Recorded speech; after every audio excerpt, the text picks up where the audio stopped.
All right, welcome to the podcast. We're here today with Nora Powers, right? Yes. Okay, because sometimes the Instagram name is like Powers is like, is that her real name or is she just like?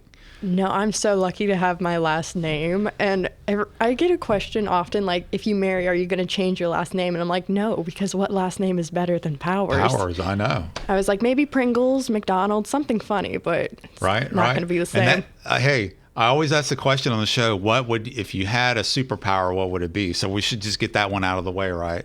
So if you did have a superpower, like, you know what I'm talking about? Like invisibility, like super strength, like flying. What do you think? It'd probably be to reverse time, but whenever someone gets like, oh, if you had a power question, what would it be? Mm-hmm. They're like, I would use it for good, and I'm so bad, but I'd be like, I'd be a supervillain. A supervillain? I'd be really bad about it. What would be your supervillain power, though? My supervillain power? Probably to read minds. Okay.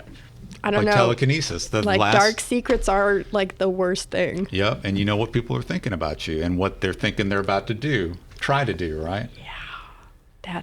That would just be weird. I'd probably hear some things that I need to clear my mind with. Right. Just be like, oh, no, I don't need this power anymore. You can take it back. Yeah. And you can see, you don't have to like try to recognize people's energy. You already know what they're thinking, right? Before they... And I have a friend who's really into like spirits, crystals, zodiac signs, and she's like, your aura today is purple. I don't know what that means, but she says it with a smile, so it has to mean a good thing. And I think she has like that mind reading ability. Right. She counts it as that. She's like, oh, if it's purple, good stuff. And I'm like, so she's like an intuitive. Yes, intuitive. An empath. That's what I was trying to She likes to call herself that. Yeah, exactly. So she can sense those vibes. Yes. You know, some people say that they can actually see an aura, like, you know, because our actual eyes that we use, we can't see all the colors of the spectrum, right? Some people say they can see certain auras and colors that other people can't. Oh, I've never heard. I mean, I wouldn't not believe that. That's a kind of believable thing to me. Right. But yeah, because some people, they can tap into a brain of very few people, you know, because they have a quote unquote defect that actually is an advantage to them. And the defect would be that they can tap into some kind of the brain. And maybe it's not a defect. Maybe it's how we were supposed to use our brains. We just don't know how to do it. I don't know. When someone says like a defect, I'm usually like, it's only a defect if it's actually harmful to someone or a person. Well, so that's when why it's I just said like, quote unquote defect, so I like to say abnormal because that's more, to me, that sounds more fun. I like to think I'm very abnormal in the way I speak. Even my smile, again, it's crooked. Well, you are abnormal because you told me earlier you're afraid of butterflies. That's abnormal. Yeah. That's weird. Yeah, I don't. What do you think it's going to, when you see them, like what's the fear? Like if you see one flying towards you, is it like, you know, because some people are afraid of bees. Yeah. But, you know, that's because they don't want to get stung. To me, there's a fear there. Well, when I was a child, like everyone saw insects like really far away. Right. My teacher just threw us in at close-ups of these insects. So it's not just butterflies, it's most insects. But butterflies to me, they're like tongue, unraveling. It's weird and pokey. It's really creepy. When you look at them can't hurt close me. up, yeah. Yeah, I know it can't hurt me, but something about it is just like sensory-wise. I'm like, I don't want it to touch me. I feel like it'll lick me some way. Okay. All right. All right. Yeah. Okay. Well, I mean, like if you see butterflies close up, they're pretty ugly if they didn't have the wings, it'd be. No. They look like any other insect with the big bulgy eyes, you know, some of them. So why are we here today? Like we're just talking about nothing that has anything to do with anything. We just jumped 5 topics. And I know. So we did. The reason we're here today, we'll start over. But we're not really starting over. So we're here with Nora Powers. And the reason we're here today is because you reached out to me to do your headshots. Yeah. And I'll flash one of those headshots up here, one of my favorites that we did earlier today. And so we did a series of headshots. And then afterwards, we did a few portraits. I like to just throw some things in because I like to make my clients happy, right? Threw in a few portraits for her, gave you a little posing tip. I'm not the greatest poser in the world, but I can give just the basic tips, right? So how were you feeling during the shoot? Because you're not a model, right? You're a pageant. These are, what are the headshots for? Let's start there. So these headshots are for Miss Texas, USA. I'm going to clarify which pageant system too.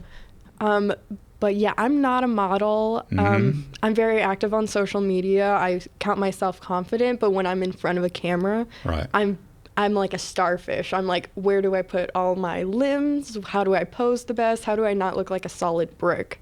So when you're saying like you have to be aware, like the quadrants, what were you saying? The quarters or? Yeah, just when you're posing, there's, you've got, above your head, Yeah. you've got the midsection and then the legs, and your hands can go wherever. You can have a hand up here on your shoulder, or maybe a hand down on your hip, which is the midsection, or down on your thigh, which is the lower section.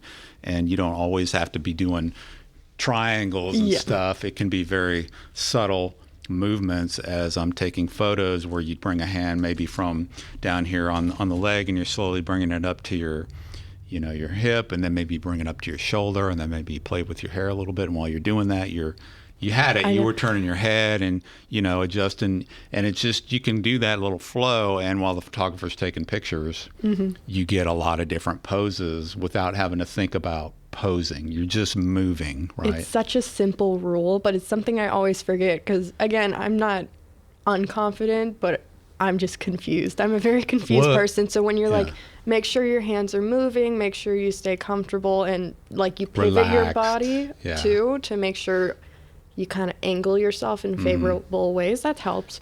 And I have, like, as you said, a swimmer's build. So I have very broad shoulders. And like, I like to think my back is my favorite feature. I'm very muscular in that way. So I like to be able to show it off. And that is pivoting, making sure I kind of hit that like 8. That figure 8. I saw that photo on your Instagram because you don't have a long feed. You don't have a lot of photos on your Instagram, and it's not modelly because you're not a model, so you don't have a lot of model. But I saw that you're into fitness a lot. I saw the back pose, and you were just reading it. That's a good shot. I agree with you. The back is a good feature on you. So, well, a lot of the photos I have on my Instagram are not actually photos. I take videos, and if I find like a moment that catches my eye, then I post it. But I just, it's not a long feed that I have on Instagram, but I have a lot of videos and cameras that I just haven't posted. I probably should start posting some more, but that's one of those I have to get comfortable on the internet. Right. So speaking of being comfortable, how comfortable were you in the shoot? I felt like when you walked in, I felt like you're very personable. You talk.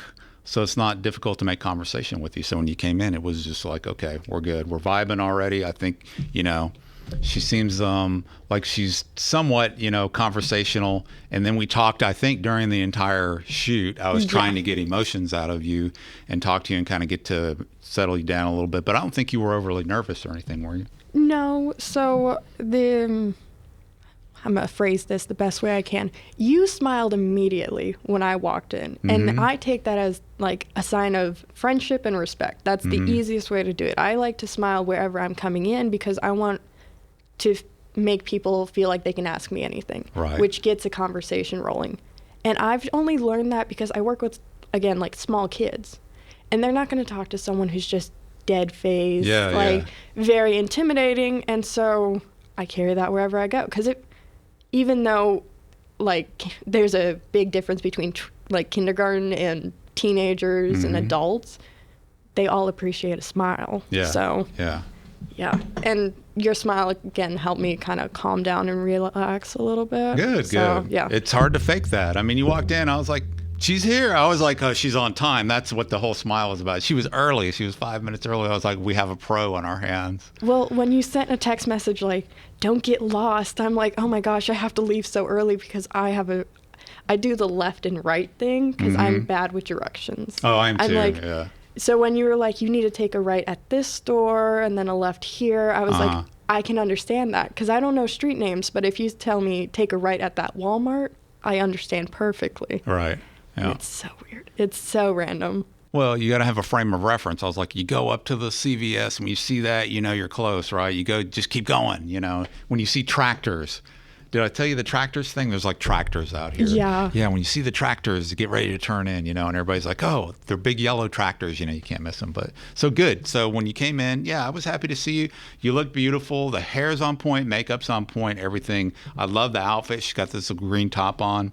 I don't know if you can tell how green it is because we got a green light up here, but it is like a green on green. Yeah.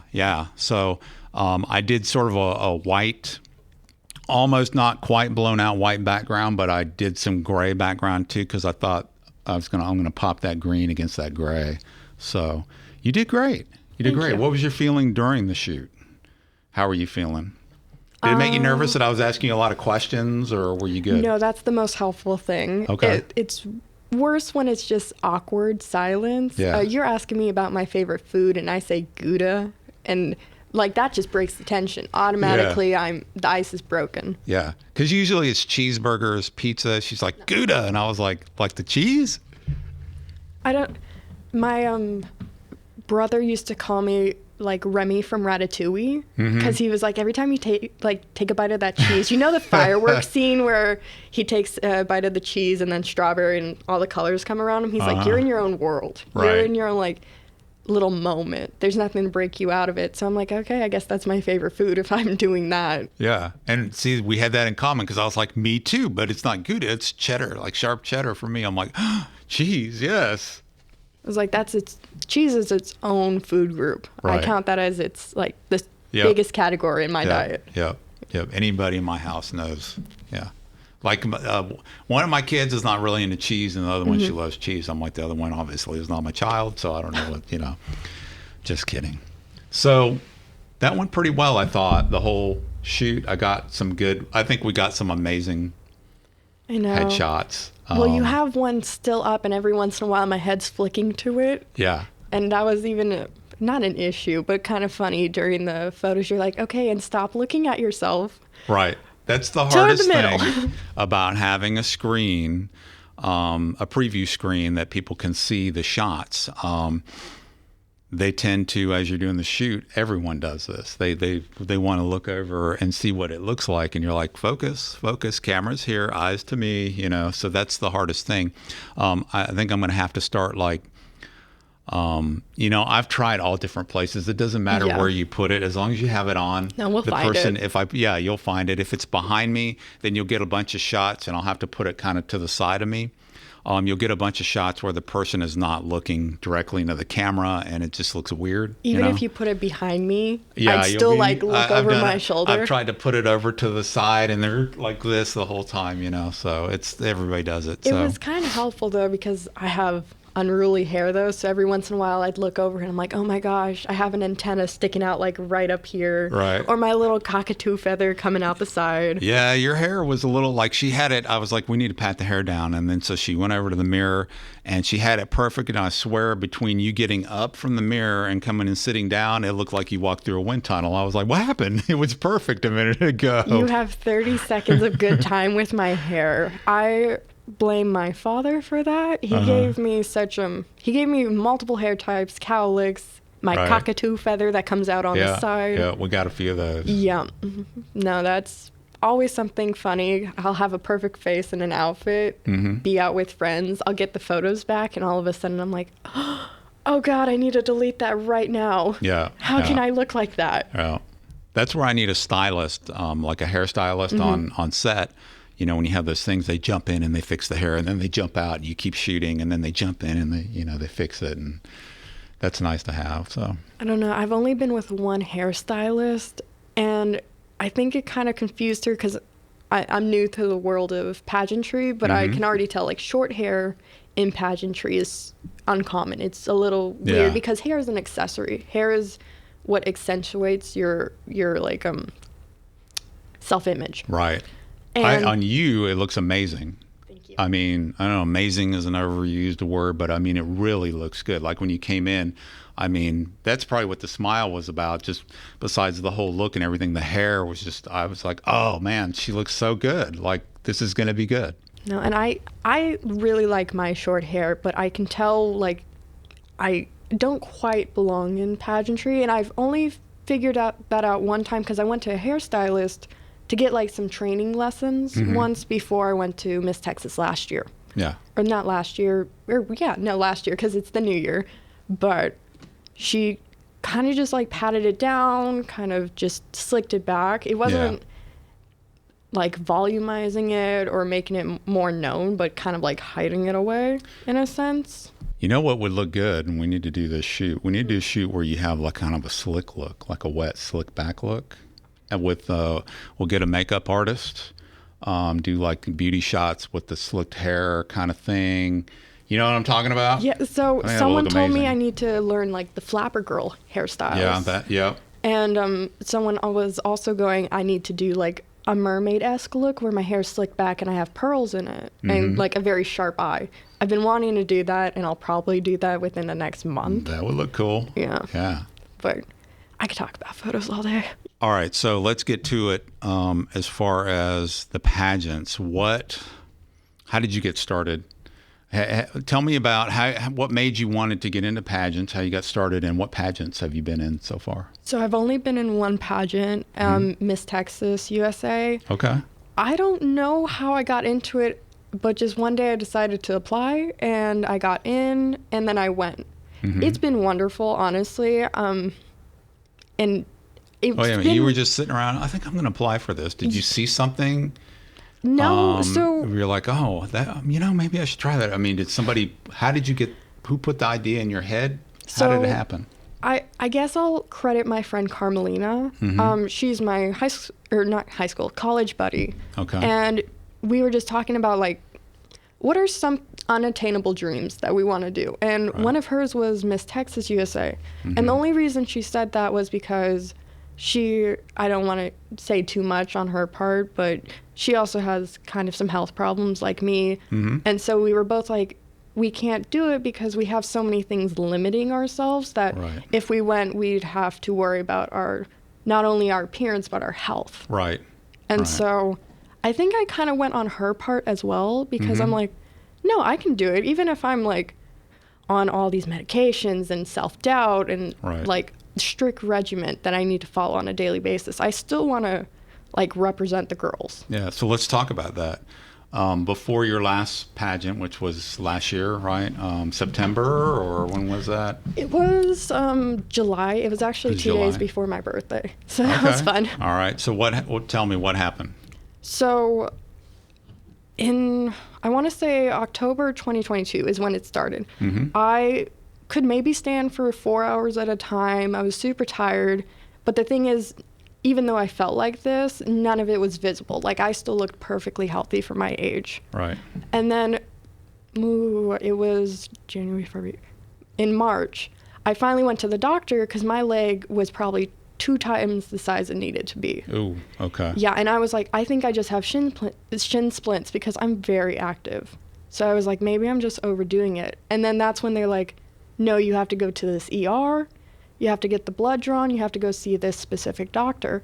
So within a span of 24 hours, I went from thinking I had shin splints to thinking, oh, I might die because I have now a team of doctors. I'm in my own like little room in the hospital. And why am I drawing all this interest? And this can't be good. And I'm in pain. So I'm like, this isn't good. So, yeah. Then I found out I had lupus nephritis, and that was probably after a week of testing because they didn't want to diagnose someone as young as me. And even though my legs were twice the size, I still, 20.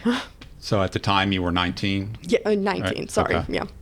And they were like, we don't want to diagnose someone so young because, like, you look perfectly fine, which has always been the most frustrating thing within like my medical journey. If I look fine, I'm kind of disregarded. Yeah.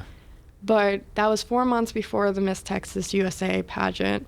And when I was on stage last year, I was not, like, my legs hurt, my hair was falling out. I was on probably 10 different medications at the time.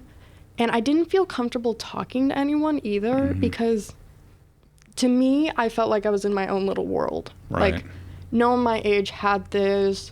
I didn't feel like anyone would understand this, and I still feel like I scare people away when I talk about my illness. Now, do you think that, you said you kind of weren't interested in talking to anybody. You think people thought maybe you were standoffish because you were, so within yourself, you were in your own world. You said, you got a lot going on, right? A lot of things on your mind. Did you have a problem making friends or, communicating with people because of that? So I was still very nice. I talked whenever I was downstairs, but I do think they still thought I was standoffish, mainly because I was in my room when I could be the entire time sleeping. Yeah. Because I needed to. So I wasn't at any of the kind of meet and greets, the events, the before or afters, because I was just really, really tired. You were wiped out. And is that a reaction? Is that part of the illness in and of itself? Is it because of all the 10 medications that you're on? Is it a combination of both? Because you said, initially you couldn't even stand for, any length of time. I would like to say it was probably the sheer amount of medications I was on. I was on a lot. And then also when you're there, you're standing for a lot. Yeah. And you're doing a lot, even though it's not like you're running or lifting weights, you're in heels for maybe 4 or 5 hours at a time. So yeah, as soon as I could get those heels off, I almost chucked them out the window, and then I threw myself in bed, and I'm like, oh, I'm free. I'm free for the day. How did you get yourself through that competition? I mean, you had this diagnosis, you're on all these meds. That's a surprise in and of itself, just to find out that why is this happening to me is probably what you're thinking. What were you thinking? Were you like, what? You're like, oh, fuck me. Why is this happening to me? Like, what are your thoughts? As positive as a person I am, I was very, very pissed off. Not only at myself, but I think just a lot of people in general. Mainly, I want to say I just blamed everyone who didn't catch my symptoms, even though they're not visible. Right. Like lupus symptoms, you have the butterfly rash, which is really common, but which is lupus, a rash. Yeah, lupus nephritis affects the kidneys, and a lot of those symptoms aren't visible. So even though I was mad at everyone, I couldn't hold them accountable, because even the trained doctors who were supposed to see this were still very wary of diagnosing me. Yeah. And getting through the pageant, I was just like, well, I'm here now. I have to do it. And if I do well, then, hey, I can take this somewhere. I can tell other girls like my friend Carmelina, we can do this. Even if we don't feel good, we can do it. It's not stopping us. And you did it. Yeah. How did it go? You got through the whole pageant. What was the experience like? So I want to say it was good. Honestly, I don't think I took a lot from it, mainly because I just wasn't engaged with it as much as I could have been. Right. But you're doing it again now. Yes. And so I think probably what you took from it the first time, you must have learned something. Oh, it was... Right. Yeah, it was fantastic. And what I want to do with it and show is that my motto is your condition should not limit your ambitions. Okay. That's what I take. That's what I live by nowadays. And that's what I want to use my platform for, that I'm taking to the pageant. Because it really does inspire me when I get messages on Instagram where they're like, hey, thank you for being open about this. Because I know a lot of the times it's hard to talk about medical ordeals, because when you're talking about it, people only think you're being negative. And kind of, I had one girl go, I talked about it with my friends and they called me a downer for just being open about it. All right. So I want to let people know that you can be open about your issues, your conflicts, and that doesn't make you weak. That makes you stronger. Yeah, I think it probably inspires people too. Yeah, who may be going through some of the same things, right? Yeah, and when you're down on yourself and you feel like no one's willing to listen, or willing to listen to your plights, your illnesses, you're just gonna limit yourself. I limited myself from a lot of opportunities in my initial diagnosis, because I was like, I'm weak. I have all of this. I don't know what's going to happen. So I shouldn't really engage with anything beyond myself. And so now I'm really just trying to project that no one should be able to think like that, because it's not true. Here's the thing. So, and it's not about me, so I'm not going to talk about me much, but I'm a cancer survivor, stage 4, right? It's been a while now. I'm okay now, but to your point, I would go out, and I used to I was into cycling big time, and I'd go out and ride my bike like 30, 40, 50 miles on the weekend, and after my diagnosis and I'm going through treatment and everything, chemotherapy and all that, people are like, you can't go out on your bike. You can't be doing that. It's dangerous. I'm like, why can't I? Yeah. Why can't I go out on my bike? Just, there's no why, because I have cancer? No. And I rode my bike through that whole thing until I could only, because it made me feel like I was still strong. Yeah. And I could, until, it came to a time when I could only get out there and I could ride a mile, like, because the treatments wear you down over time with cancer. And I could only get out there to where I could ride a mile, and I had to turn around and come back. But, I would do things like when everyone else was taking the elevator at the medical center, I would I would take the steps, because I knew that if I took the steps and all these other poor saps are taking the elevator, I'm doing better than they are, right? Because I'm still able to do this. You're ahead right? of the game, yeah. I'm ahead of the game and all these other people, right? So, to your point, I always ask myself, people are like, you can't do, why are you doing that? You can't do that. You're sick. And you're like, why can't I, is my answer to that. Why can't I? I sure can, and I will, and watch me, That's inspired me, so. Yeah, it is frustrating when you're not only limited by yourself, but limited by others, even though, yours was cycling, mine was running. Okay. I was told I couldn't run, because my legs swelled the size of a balloon. Yeah. And I was like, but that's how I relieve my stress. That's how I become who I am. I am a runner at heart, and that is what I want to do. And so I had people saying I can't run anymore, and I'm sure it was in their, they were trying to be the nicest thing. They were looking out for me, but to me, it just felt like they were... Don't you draw strength from that, though? Yeah, they were coddling me. Mm-hmm. They were just like, they thought I was breakable, which only made me feel breakable. And so, again, out of that mindset, I run probably 5 miles a day now. You found a way. Very good, yes. Yeah, you found a way. And through it, it's actually helped my legs, increase circulation. It's helped my overall, health. And I do have poor circulation. I don't process, my food well or my medication well, so that just, it helps. Yeah. Helps me get it out of my system. Okay. All right. So what would you want other people out there to know who may be going through the same thing, who may have just been recently diagnosed, or who are just, fighting this thing? And, what's your advice? You're not alone. I felt very alone, and that just led to me going to downward spiral. But even if there's not someone sitting right next to you, if you are willing to speak about it, you will find people who are willing to talk to you. Yeah. And I've learned that. I've found so many people, I don't even know their faces, but I talk to them on a daily basis about how they're doing and how am I doing. Mm-hmm. Because we're chronically ill strong. We believe that if we can hold it together ourselves, that we can do about anything. And so, it's just, don't limit yourself because you feel alone and you're at your breaking point. Yeah. There's, people like to say there's rock bottom, and I've hit that. I've hit that, and I'm just glad that I know that I'm not alone and I have people who will lift me up from that. Yeah. You got a good support system. Mm-hmm.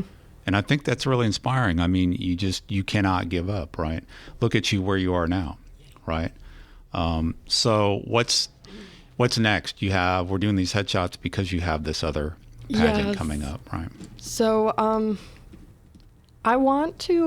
my social media took off unexpectedly, but I'm taking that and running with it. I think it will continue to. I think this is an inspiring story that you're delivering on. Look at you here today. You're talking about your legs were like balloons.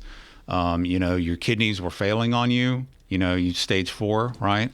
And at that point in your life, you're like, a little lost. A little lost, and and you found a way to, focus and figure out what you needed to do to get through this, right? And you're running, like you walk through the door and I'm like, you look like everybody else. I would have never known. And I guess, you said sometimes you can't even tell looking outwardly, but some of the symptoms you've experienced, I would never know. What are your ongoing challenges with this, like daily in your life? We'll get on to the pageant stuff because I know I started to talk about that. But I'm just curious, what is the hardest thing about this day-to-day basis? The hardest thing is that my body does not regulate itself. My immune system is not where it's supposed to be. So if I'm throwing irregularities that way, whether it be like late medication time, poor exercise, or diet, my day is kind of shot. And just as you said, I look perfectly fine. Right. I think I look great, but that's just my confidence coming out.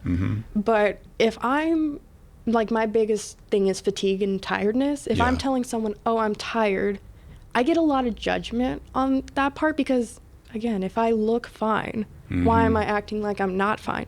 And that's really hard to explain to someone that you don't have to look sick to be sick. Yeah. And it's a double-edged sword there too, because if you go, well, I'm fatigued because I have this illness, and like, oh, well, were we supposed to like give you special treatment now? You know what I mean? Yeah, I've had a lot of, so I'm in college, and I've had pushback from professors and friends sometimes, mainly because I never take advantage of my illness. I feel like that's a very poor thing to do. Yeah. But sometimes I just cannot help it if I have to go to a medical appointment and I get tired afterwards. Yeah. Like, I pass out on the side of needles. So, yeah, you were telling me that. So if I'm laughing, but yeah. Yeah, if I have I probably shouldn't be laughing, but this is a story you were telling me about the blind. So Tell me silly. about the blinders. That's why I'm laughing. No, so I have this shark hat, this mega shark hat that my grandfather got for me. And this was before we knew about lupus. Yeah. And it's kind of like a blinder. Like, it has giant teeth, so I can't see out the side. So I wear that when I'm getting my blood drawn because they have to get it out of, like, my arms. So if I have these blinders on and my arm's out this way, I can't see it. Of course, I'm going to feel it, but, like, the fear's gone because I associate it with, like, the vision of it. Okay. And the weirder part is, again, after I told you about that, I'm like, but then after I got a shark tattoo to commemorate that memory, and I'm like, shark tattoo. I'm like, I don't know how I can get a tattoo, but not my blood drawn. Were you looking at that? Maybe you don't associate it's almost more like a pen. It's a needle when they're giving you a tattoo, but it's more like it looks like a pen, like they're drawing on you, I guess. I don't know. To me, I was kind of like, I reasoned with myself, like, oh, this is art. Like, this is worth it. So maybe that pushed me through. But at the same time, I'm like, I still don't know why. Like, if I'm able to get a full shark on my body, why can I not just get a little bit of blood? But closing your eyes doesn't help? Like, just close your eyes. That is a strange, that's... No, so funny enough, if I, one time I closed my eyes before it even started. I felt her tie on the band, and then all of a sudden I wake up. I wake up, and she's like, I didn't even touch you. And I'm like, I psych myself out a lot. But I think it's just the ridiculousness of the shark hat too. Yeah. Like a full-grown woman walking into the blood clinic, and they're like, I have like kids that are handling it perfectly fine, and then I'm walking in like sobbing, crying with my shark hat. Right. It's a sight. It's a real sight. Okay, so let's move on to the pageant. That's why you're getting these photos here today. So what's next? I'm going to deliver the photos to you. You're going to use those to submit as part of your pageant entry, right? Yeah, so obviously these photos are amazing, so I'm going to pick through them and send them their way. But also, I do kind of want to get more professional photos, more model-y photos on my Instagram. And I also have a bunch of photographer friends or people who have reached out to me. So within the next couple months, even before the pageant, I'm probably going to California. Okay. I'm going to be going to Austin. I'm going to be going to Houston, to Dallas to meet up with photographers to get more professional photos. Yeah. So that's been really fun. Good.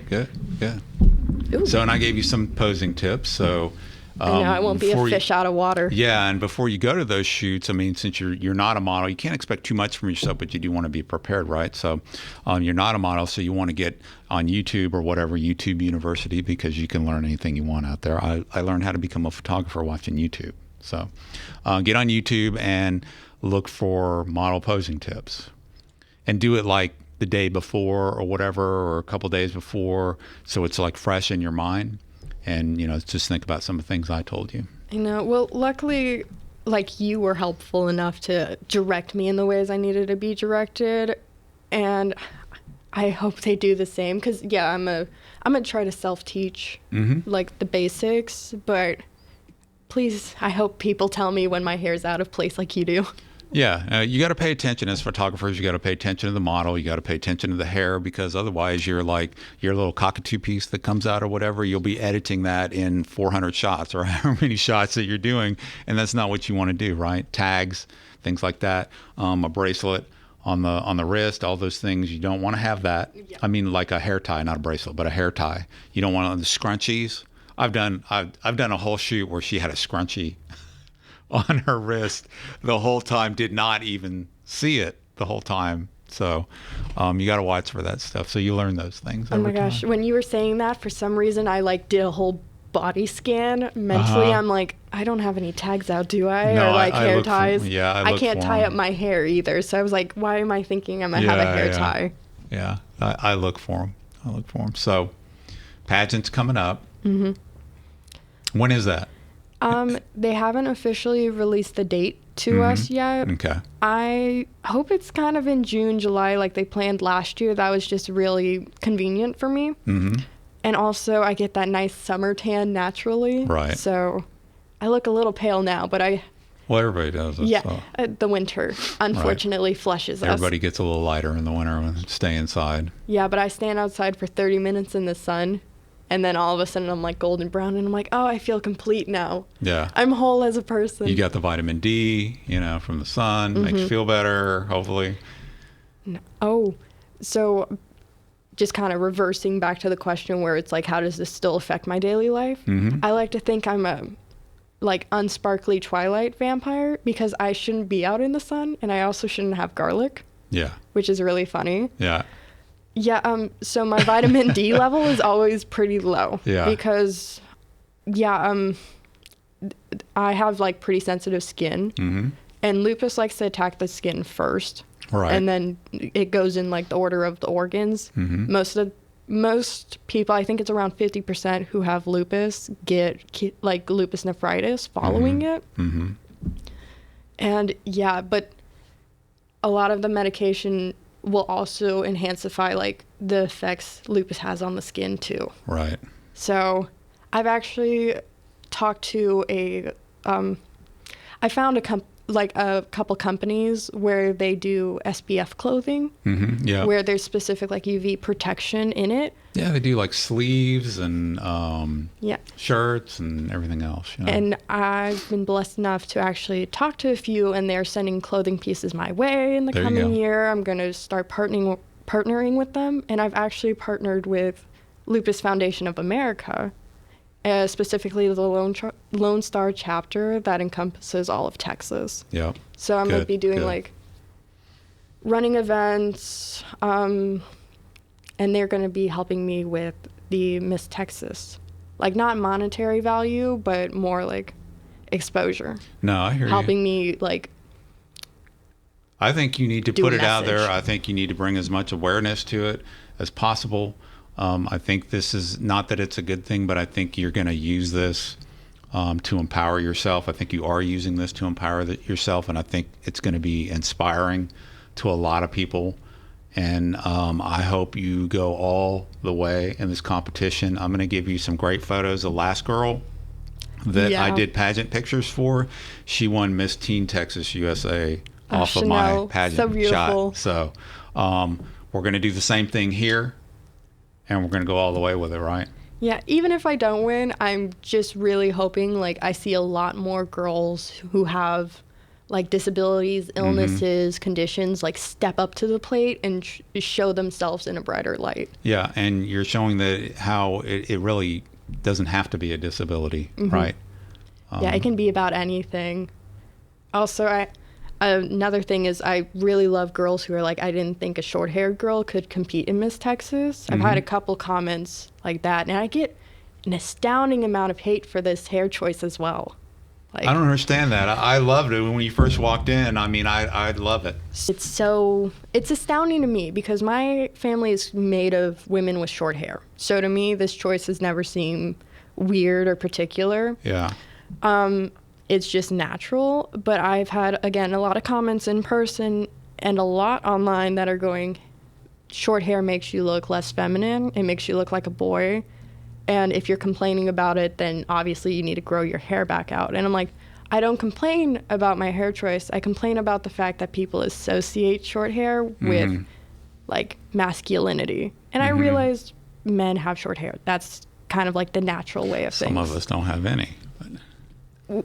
You have, yeah, you're great. No, but I don't get that. I don't get that at all. The whole short hair thing. I think that's just people being ignorant and mean, to be honest with you. And I think the whole social media thing, people are more willing to be that way because they're not sitting here right in front of you saying it to your face.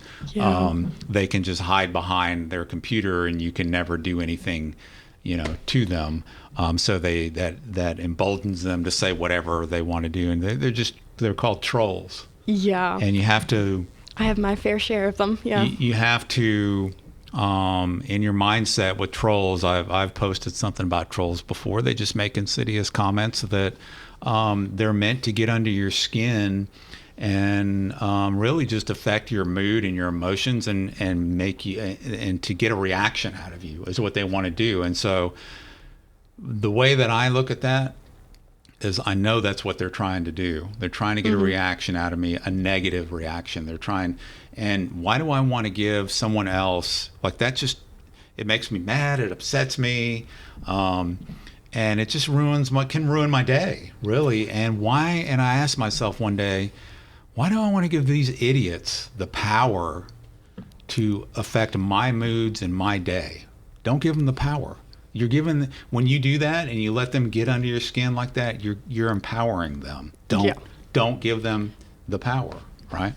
And I actually, I don't give them, I don't respond to any comments like that. Yeah. I'm like, I don't even acknowledge it. So and don't let it get under your skin. They're idiots. Yeah. They got nothing better to do, right? The one thing that astounded me though is I showed you recently the new Miss France. She's gorgeous. She has short hair, and I get even though I don't look like her, because we have short hair, I got a lot of people going, you look like her.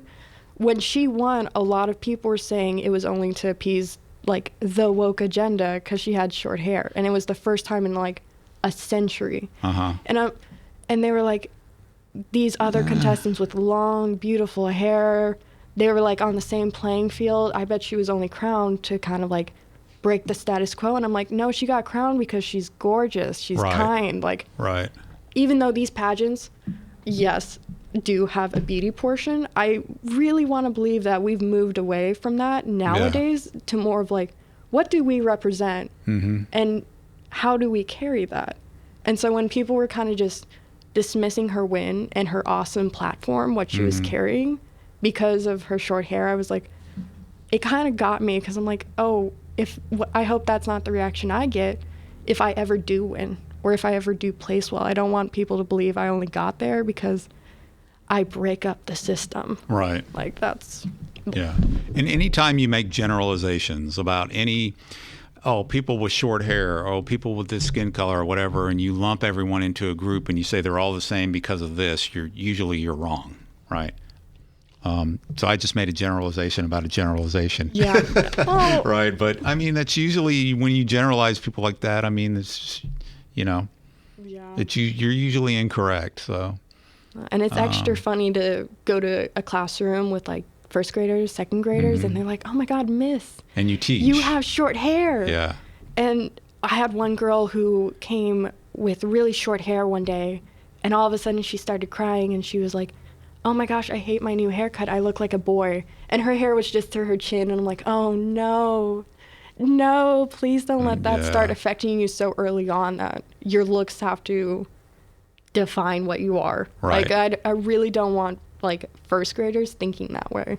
There were times in recent history where short hair was in, and I'm dating myself, but in the 70s there was, I can't remember, I think it was Dorothy Hamill. I want to say she was a famous ice skater, and she had the short hair, and all of a sudden all the ladies were wearing short hair. That was the in haircut, and so Less you hair, go less through work. you go through these fads. There have been phases where short hair for women was in, and it just happens to be that nowadays people want to associate short hair with something that they consider negative, and it doesn't have anything to do with anything, right? No, those generalizations that I get because I Yeah. have short hair is wild. They're wild for just like they grasp onto anything just so they can pull someone down. Yeah. And Yep. yeah, And don't let them. no, that's easy. I just turn my phone on silent and I'm like, I'm done for today. We're Yeah, good. exactly. Focus on the stuff that don't focus on the stuff that's negative energy, right? So, all right. Any last words? No, this was fantastic. I'm impressed with everything.